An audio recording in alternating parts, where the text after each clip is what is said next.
Hello everyone, আমি অনুময় easy math চ্যানেলে তোমাদের স্বাগত। আজকে আমি তোমাদের রিজনিং এর খুব ইম্পর্টেন্ট কিছু প্রবলেম করাবো, যেই প্রবলেমগুলো পরীক্ষার জন্য খুবই ইম্পর্টেন্ট। তাই তোমরা প্রথম থেকে শেষ পর্যন্ত ভিডিওটা দেখবে, তাহলে সুন্দর আইডিয়া করতে পারবে এবং পরীক্ষায় অ্যাপ্লাই করতে পারবে। তাহলে আসো আমরা দেখে নিই আমাদের প্রবলেমগুলো কি আছে। এইরকম একটা সিরিজ দিয়ে দিয়েছে, সিরিজের এই কোশ্চেন মার্কের টার্মটা কি হবে তোমাকে বের করতে বলেছে।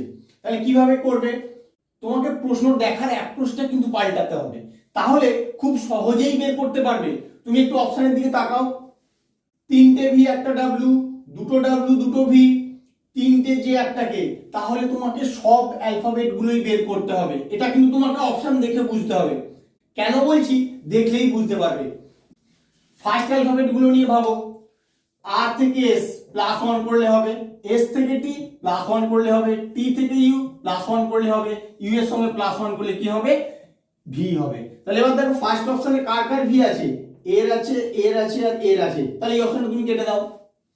বাকি তিনটের মধ্যে তুমি এবার ভাববে, সেকেন্ড অ্যালফাবেটটা নিয়ে ভাবো, এ, এ থেকে কি হয়েছে জেড মাইনাস ওয়ান, জেড থেকে ওয়াই মাইনাস ওয়ান, ওয়াই থেকে এক্স মাইনাস ওয়ান, এক্স থেকে মাইনাস ওয়ান হবে, কত হবে এক্স থেকে মাইনাস ওয়ান করলে ডাব্লিউ হবে। এবার দেখো কার কার ডাব্লিউ আছে, এরো ডাব্লিউ, এরো ডাব্লিউ, এর ভি। তাহলে এটা কেটে দাও। এবার এই দুটোর মধ্যে তোমাকে বের করতে হবে।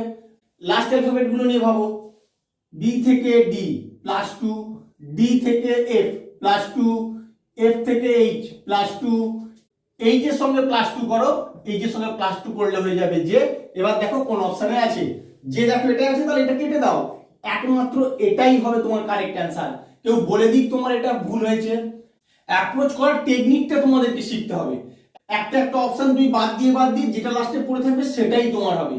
এইভাবে তোমরা করবে, তোমাদের পরীক্ষায় কোনো নাম্বার কাটা যাবে না, একদম পুরো নির্ভুল উত্তর হবে এবং ক্র্যাক করতে পারবে। তাই বলছি তোমরা প্রথম থেকে শেষ পর্যন্ত ভিডিওটা দেখবে, তাহলে কিভাবে আমি অ্যাপ্রোচ করছি, অ্যাপ্রোচ করাটা কিন্তু তোমাদেরকে শিখতে হবে। এই প্রবলেমটা তোমাদের চাইনিজ কোডিং থেকে দিয়েছে। তাহলে কি দিয়েছে প্রবলেমটা একটু দেখে নাও। হি ইজ লেট সমান A H H U L U, C is missing সমান B O H U M A, C arrived late সমান B O K L U. What is the code of arrived. তাহলে তুমি অ্যারাইভড কোথায় আছে সেটা আগে বের করো। দেখো অ্যারাইভড তোমার এখানে আছে, অ্যারাইভড এর সঙ্গে যে দুটো ওয়ার্ড আছে কি কি আছে, সি আছে আর লেট আছে।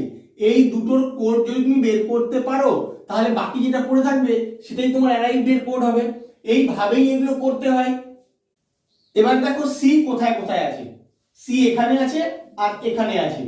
তাহলে যখন বাঁ দিকে দুটোর সি মিল আছে, আমি দেখবো ডান দিকে কি মিল আছে, সেটাই কিন্তু সি এর কোড হবে। তাহলে আমি সিটাকে ট্রায়াঙ্গেল দিয়ে এরকম কভার করে দিই, তাহলে বুঝতে অনেক সুবিধা হবে।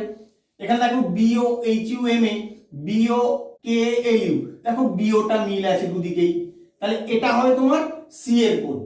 এবার লেট কোথায় আছে, দেখো লেট এখানে আছে আর এখানে আছে। তাহলে এই দুটোর ডান দিকে কি মিল আছে একটু দেখে নাও, ডান দিকে কি আছে দেখো এল ইউ আর এল ইউ। তাহলে বাকি কি পড়ে থাকলো, বাকি পড়ে থাকলো কে, অ্যারাইভড এর কোড হলো কে। কত নম্বর অপশনে আছে দেখো, অপশন সি হবে তোমার এখানে কারেক্ট অ্যান্সার। এগুলো কিন্তু এইভাবেই বের করতে হয়, খুব ইজি। যদি একবার মন দিয়ে দেখো, তোমরা যে কোনো প্রবলেম অনায়াসেই সলভ করতে পারবে। এই প্রবলেমটা তোমাদের নাম্বার সিরিজ থেকে দেওয়া আছে। এই কোশ্চেন মার্কের অ্যান্সারটা বের করতে হবে। তুমি নাম্বারগুলোকে একটু লক্ষ্য করো কিভাবে ইনক্রিজ করছে বা ডিক্রিজ করছে। 6 থেকে 11 বেড়ে যাচ্ছে, 11 থেকে 8 কমে যাচ্ছে, 8 থেকে 9 বেড়ে যাচ্ছে, 9 থেকে 11 আবার বেড়ে যাচ্ছে, 11 থেকে 7 আবার কমে যাচ্ছে। তাহলে যখন একটা বাড়ছে একটা কমছে এইরকম ফর্মে তুমি পাচ্ছ, তাহলে এটা তোমাকে বুঝতে হবে অল্টারনেট সিরিজ।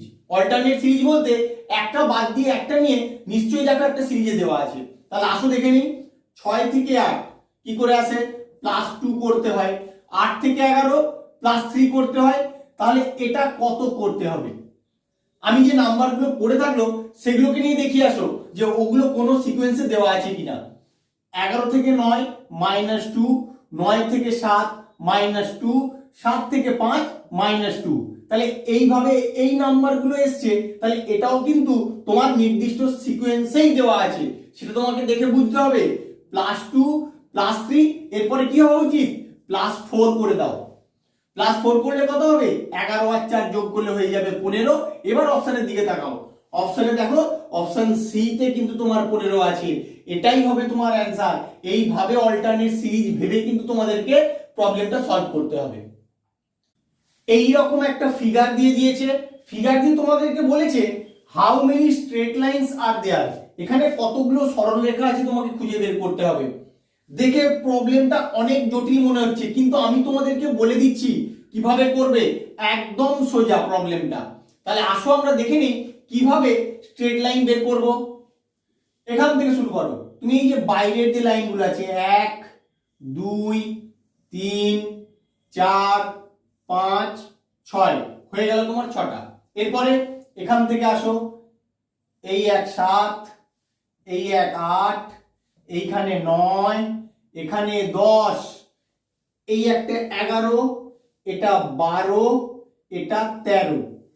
এরপরে এই ত্রিভুজটার এই বাহু দুটো, এটা 1 14, এই 1 15। দেখো তোমার সব লাইনগুলোই কিন্তু কভার হয়ে গেছে। তাহলে কতগুলো তোমার সরল রেখা হলো? 15টা সরল রেখা হলো। এইভাবে তোমরা করলে খুব সহজেই বের করতে পারবে, বেশি কিছু ভাবার দরকার নেই। শুধু প্রত্যেকটা লাইন তোমরা ড্র করে যাবে, যেটা ফাঁকা থাকবে সেটাকে আবার ড্র করবে, দেখবে তোমাদের অ্যান্সার বেরিয়ে আসবে। কিন্তু যেখান থেকে শুরু করবে স্ট্রেট লাইনটা যেন শেষ হয়ে তারপরে তোমার ওই লাইন টানাটা বন্ধ হয়, এটা তোমাদেরকে খেয়াল রাখতে হবে, না হলে স্ট্রেট লাইন কিন্তু তোমাদের ভুল হয়ে যাবে। এই প্রবলেমটা কি বলেছে তোমাদেরকে? বলেছে কতগুলো বর্গক্ষেত্র আছে খুঁজে বের করো। তাহলে কিভাবে করবে? তুমি সিম্পল ভাবে আগে ভাবো, এত কমপ্লিকেটেড পিকচার ভাবার দরকার নেই। আমি যেভাবে বলছি সেইভাবে তোমরা ভাবো, তাহলে খুব সহজেই বের করতে পারবে। এই রকম আগে ভেবে নাও, এই ফিগারটায় কটা বর্গক্ষেত্র আছে তুমি বলো? 1 2 3 4, আর এই যে বড়টা এইটা একটা, তাহলে মোট এখানে 5টা বর্গক্ষেত্র আছে। তাহলে এইটার ক্ষেত্রে দেখো ভালো করে, এই ফিগারটায় তোমার 5টা বর্গক্ষেত্র আছে, তুমি এখান থেকে বুঝতে পারছো। তুমি কিন্তু ডায়াগোনাল গুলো আঁকোনি, ডায়াগোনাল গুলো না আঁকা সত্ত্বেও কিন্তু তোমাদের 5টা বেরিয়েছে। এরপরে এই একটা দেখো, এইটা 1 6, এই একটা 7, আর কোথায় হয়েছে? এই দেখো একটা, এই যে এইটা হচ্ছে 8, আর এই যে একটা বর্গক্ষেত্র এটাও কিন্তু, এটা হচ্ছে 9। তাহলে মোট কতগুলো বর্গক্ষেত্র? 9টা বর্গক্ষেত্র হয়েছে। তাহলে কত নম্বর অপশন? অপশন সি হবে তোমার এখানে কারেক্ট অ্যান্সার। আমার ভিডিওটা কেমন লাগলো তোমরা অবশ্যই কমেন্ট করে জানিও, এবং আপকামিং কম্পিটিটিভ এক্সাম যে এনএমএমএসসি আছে সেটার জন্য এই প্রবলেমগুলো খুবই গুরুত্বপূর্ণ, তোমরা অবশ্যই ভালো করে প্র্যাকটিস করবে। তোমাদের যদি আরো এরকম প্রবলেমের দরকার হয় অবশ্যই আমাকে কমেন্ট করে জানিও, এবং এরকম নতুন নতুন লজিক শেখার জন্য অবশ্যই আমার চ্যানেলটাকে সাবস্ক্রাইব করো। Thank you.